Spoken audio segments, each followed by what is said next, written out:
Every club. Every day. The Global Sports Podcast Network.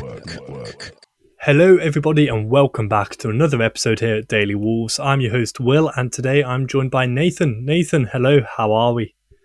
Hello Will, hello everyone. I'm doing very well, thank you. I'm very upbeat on this lovely Thursday morning. So happy nice Thursday everyone. Raring to go. catchphrase. Raring to go, I am. Yeah, you're nice and refreshed after the international break, are we? Absolutely. I mean, England won twice. Yeah.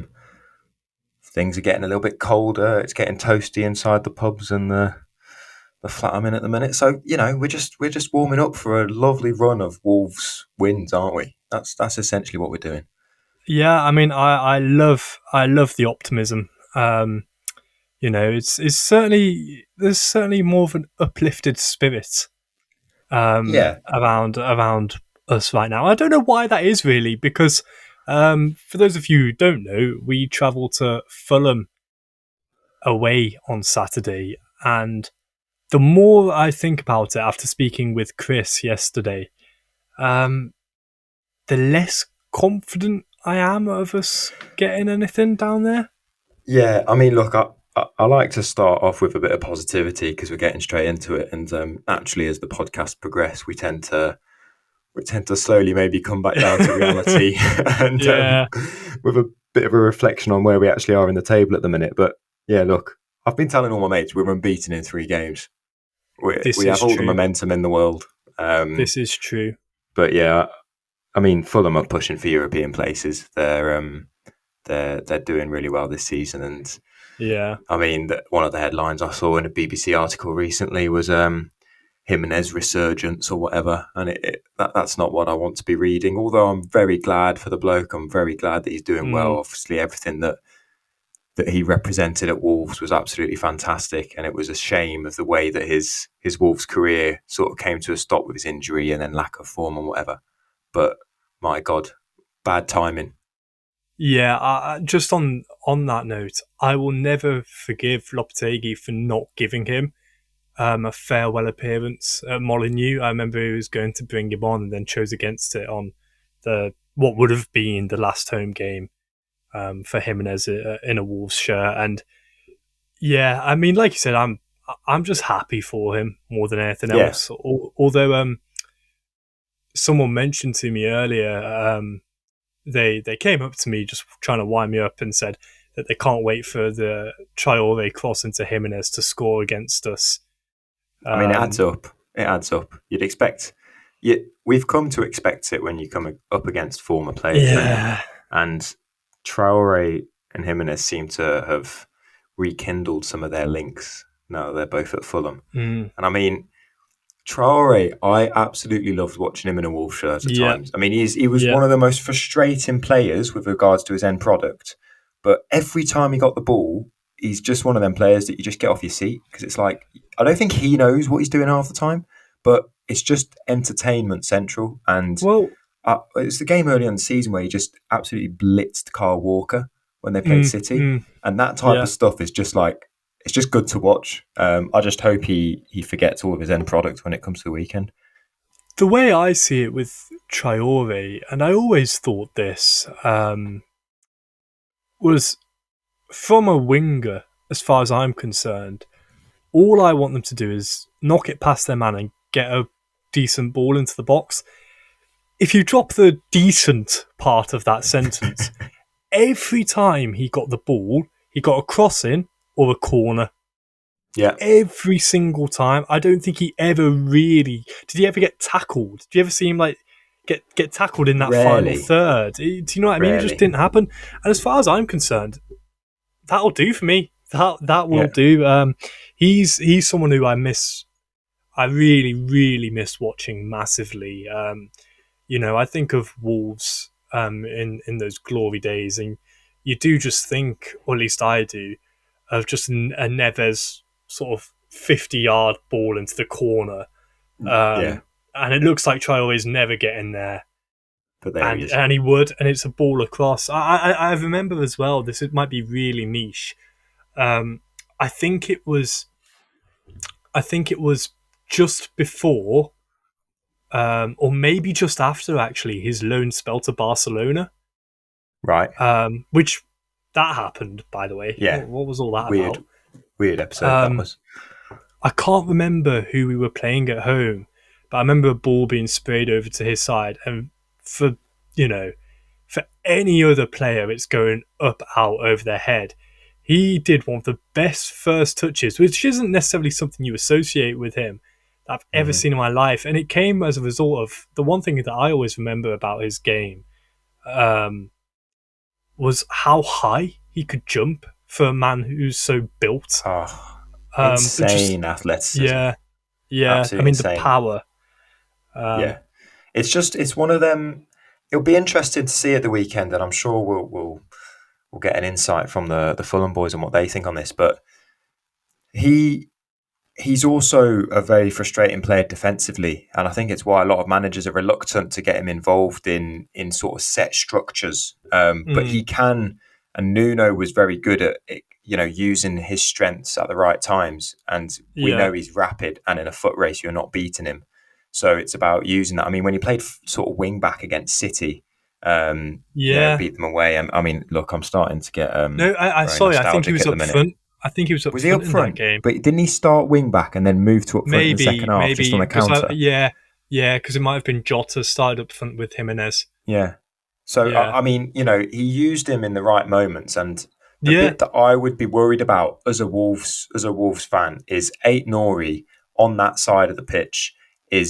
We know he loves wandering forwards and he's got all bundles of talent, but he's not the most disciplined defensively. And if Marco Silva just gets Adama Traore to wait on the byline or on the halfway line on that right wing, I mean, I dread to think what it would look like him against Totti Gomez in a foot race. But hey, that shall. Yeah, we'll see. It's a good point you make, but at the same time, that could well work the other way.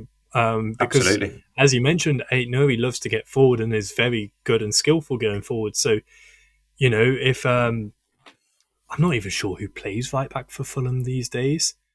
But that's a good point. Is it Castagna? I did think him, but I thought he was injured. This shows how we need the Fulham crossover. Yeah. But no. Point is, it can work two ways. It's just a matter of, which team is going to come out on top of that dynamic. And all the time we've been going on about it, it's made me think. I'm not sure. You mentioned there was the game that we saw Traore absolutely blitz past Kyle Walker for Fulham earlier this season.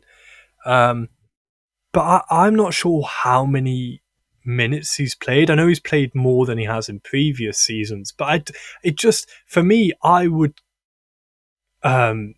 give him every minute of every game because it's just such a unique, like you said, when he was at Wolves, such a unique threat that whenever he's on the ball, something's happening. Don't know what it is, but I don't think he does. Yeah.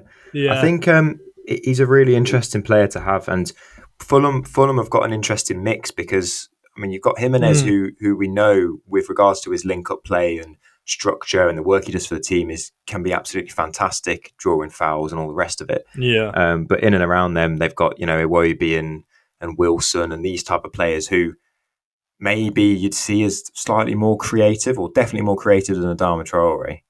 Smith Rowe as well. Smith Rowe, of course. But Traore, as you say, brings that one quality that he's stronger and quicker than anyone else in the league by a mile. So, why would you bring him off? But then at the same time, defensively, he's weak. So maybe you bring him on in the second half when teams are tired, when the amount of times we saw that, and he then just blitzes defences. So, it'll be interesting. I actually had a little question for you as well. I've thought a little bit more about the goalkeeping situation on our end over the international break. Yeah. If Sarr is playing for Portugal, surely that's him nailed on for us in goal as well. Yeah. That was. Simple. I don't know if that is actually a question, to be honest, or if we both agree. No, well, yeah, you know my viewpoint on it. But I find it bonkers that it's a situation that we're in the first place. But unfortunately for myself, I'm not blessed with the insider knowledge and also tactical prowess of Mr. O'Neill. Matt Hobbs. If only there were more of him in football, and at the club, we'd be in a great position. But to change my sarcastic tone, I'm just going to give out a quick reminder that here at the Global Sports Podcast Network, we spent a lot of time selecting our delivery platform, and Zencastr came out the clear winner. With 4K video recording from your phone and AI editing that automatically removes all those ums and ahs, it's super easy to start a podcast that sounds great and is delivered efficiently. If you're ready to tell your story, check out the link in the show description to learn more about Zencastr. But Nathan, I think it's time that our listeners learn a bit more about your sort of thoughts and feelings from a Wolves perspective. We've spoken about what we know of Fulham, which is obviously going to crop up in this episode because of how loved Jimenez and Traore were with their time here.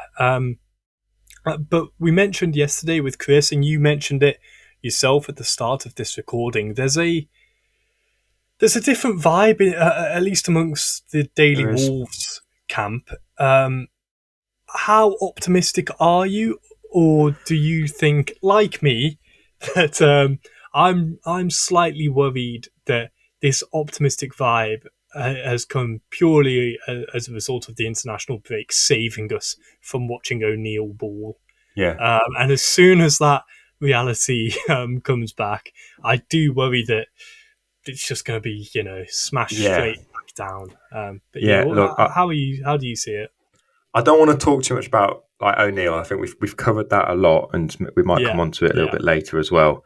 But just as a general thing, I think I am positive because the habit of not losing is a good one, and we need to keep that habit up. And I think the thing that sticks in my head, it's a really weird one.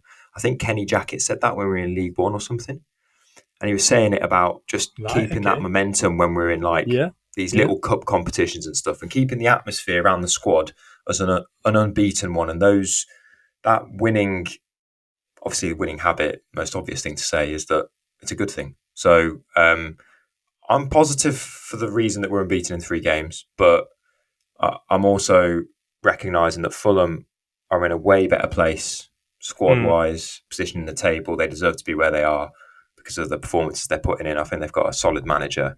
So I think we've got our work cut out away at Craven Cottage over the weekend. There's 2 things I want to pick up on from that. First of all, I love to update you about my Sunday League team. Oh, do let us know. Go on. Well, like Wolves having a shoddy start to the season, we went on our own little unbeaten run, but actually winning games as well to good opposition, not just the equivalent of Southampton at home. And we've gone about 6 games now, technically unbeaten. I say that because we've been knocked out of 2 cups on penalties amongst that run, which sort of, my point is it does sort of kill the vibe a bit, but it just reminded me then when you spoke about keeping up the good habits of, not losing. Of course, easier said than done. Second of all, you complimented there Marco Silva, the Fulham manager. Now I've mentioned a few times now that I had a friend last season who worked with Fulham amongst the coaching staff in the first team.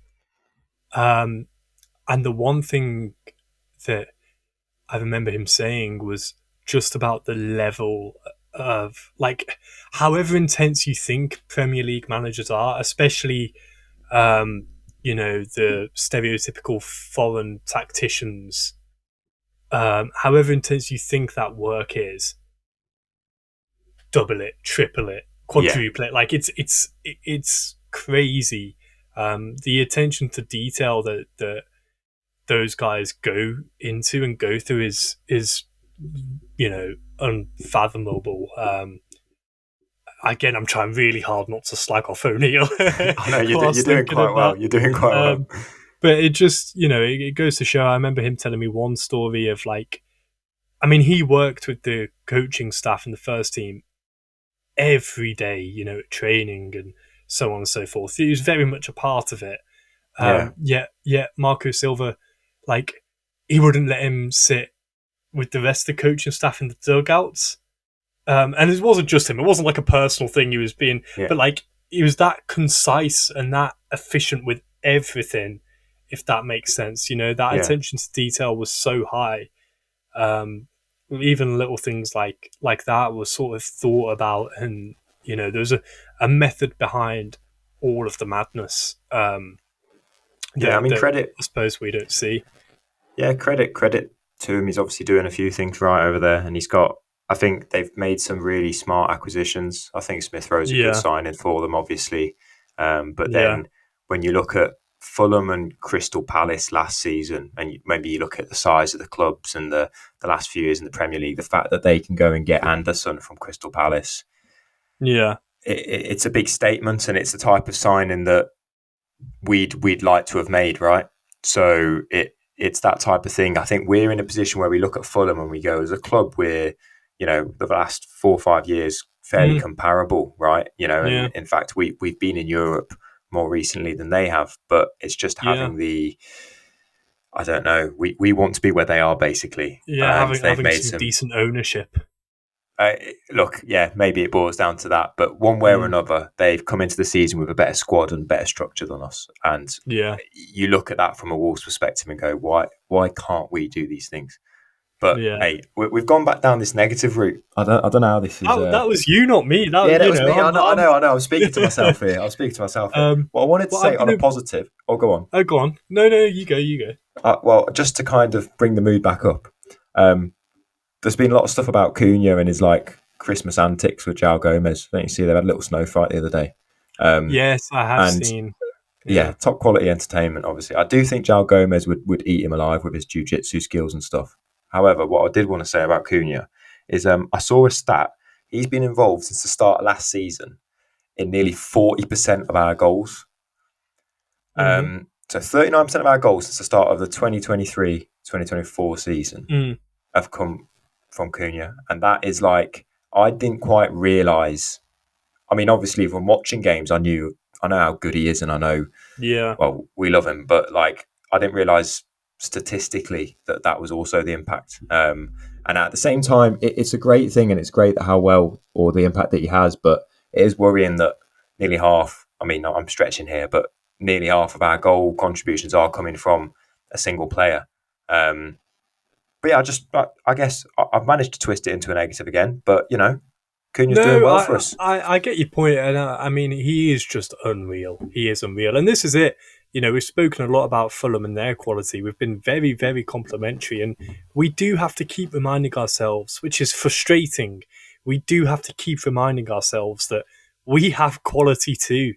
But just on a few of the things you mentioned, I wanted to just ask you, just quickly, Anderson, who they signed from Palace, as you mentioned, I'm pretty sure he was part of the last Fulham team with Mario Lemina that got relegated. I just want to know what your thoughts are on him. If I'm being completely honest, I've only watched full games, maybe 2 or 3 full games over the past couple of years that he's been on, if it was Monday Night Football or whatever, one of the live games, or when he was playing Wolves. And I think he's very nice on the eye to watch. He's obviously got, good ball control. He's comfortable playing out from the back, and he's a very elegant player. I think elegant is the nice word as a centre half, and it's chalk and cheese if you compare him on the ball to some of our centre halves. Don't bring Totti into it. I'm not bringing Doc Martins into it. Don't worry. But sometimes defensively he has moments of lapses.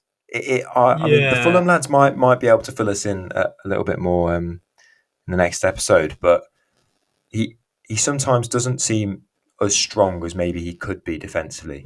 And I don't know. he's a big lad, so potentially that is more of a mental thing. But I do think that obviously he's a very good centre half. He's doing very well, but there's stuff to exploit. I mean, these are beatable, and he makes mistakes, and that's what I want to pick up on, because I've seen a hell of a lot of hype around him as a player over the past few seasons, being this brilliant, like you said, ball playing centre half. And yeah, he pings a good pass out. So did Connor Cody. Do you know what I mean? I just think he's somewhat overrated, which is weird, because I do, from what I've seen in terms of like little things in his game, in terms of probably more the mental side, I do sort of want to like him. I like a bit of that, but I just think he's a little bit overrated, or maybe overhyped. Well, I think if we look at it this way, in the summer, Crystal Palace fought really hard to keep hold of Mark Guehi, and Anderson was the one who went to Fulham with. I mean, look, obviously we don't know what's going on behind the scenes, but with what seemed like less convincing, and obviously Anderson's been there before, and but Mark Guehi, apparently there were big bids coming in from Newcastle for him, and they've obviously targeted him as their main centre half, and we're going to keep this guy because Fulham are rivals. Well, they're exactly so. It's I think when I mentioned that signing and Fulham making good signings, I think it's more what that signing represents. I guess the fact they're able to go and poach a starter from a club that's fighting down the bottom, or sort of mid-table down the bottom as well. But yeah, I would tend to agree with you. I think he at times does seem overrated, but if I'm being completely honest, I haven't watched him enough to give a full verdict. He does look better on the ball than Totti Gomez, though. So that is the amount of I can say. Yeah, I mean, wouldn't necessarily be difficult. But before we get on to the big one in terms of our predictions and how we think we're going to do, again, just giving out a quick reminder that this podcast is part of the Global Sports Podcast Network, the only network bringing you exclusive daily news and views on your Premier League team, the Premier League, women's football and fantasy football. A unique listening experience that puts fans first, bringing you the very latest breaking news from your team. Subscribe wherever you get your podcasts and make us your first listen every day. The Global Sports Podcast Network, every club, every day. But yeah, I think we've been too complimentary. I've started to get this vibe, as much as there's positivity. It's been very Fulham, which I know it's the Fulham preview, but I'm here to change that. Although, having said that, they have opened up a lovely new stand at their ground with a hotel, the Riverside one. Oh yeah, I saw. You thinking of going for a little spa treatment there, are you? No, but I saw a TikTok of some person who loves it because they can just run straight past the river instead of having to go round through the park. It's not going to affect my life at all in any way, but it looks lovely. Anyway, we're still talking about Fulham here. Yeah. No. So you alluded earlier to the fact that you expect to see Sarr in goal, which I think we all agree. So a complete waste of 10 million. Thank you, Gary. But how else do you see us lining up? Are there any surprise inclusions that you would think if you were in charge, or is it pretty straightforward?